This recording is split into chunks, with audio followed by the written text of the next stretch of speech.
দুদকের তলবে হাজির না হয়ে ৯০ দিনের সময় আবেদন করেছেন বসুন্ধরা গ্রুপের চেয়ারম্যান আহমেদ আকবর সোবহান সহ পরিবারের ৯ সদস্য। সোমবার বসুন্ধরা গ্রুপের প্রতিনিধি দুদকের প্রধান কার্যালয়ে সেগুনবাগিচায় এই আবেদনটি জমা দেন। বিষয়টি নিশ্চিত করেছেন দুদকের জনসংযোগ দপ্তরের উপপরিচালক আক্তারুল ইসলাম।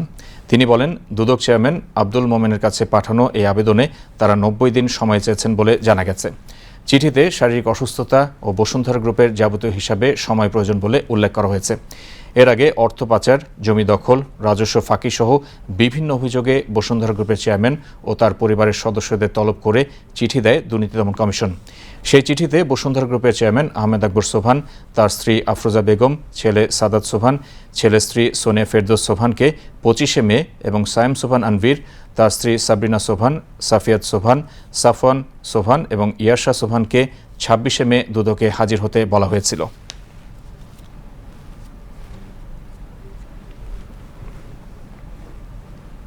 কাল এবং আজকে বসুন্ধরা গ্রুপের চেয়ারম্যান এমডি সহ ওনাদের পরিবারের কয়েকজনকে ডাকা হয়েছিল তাদের ব্যক্তিগত শুনানির জন্য। ওনারা আইনজীবীর মাধ্যমে তারা একটা সময় চেয়ে আবেদন করেছেন।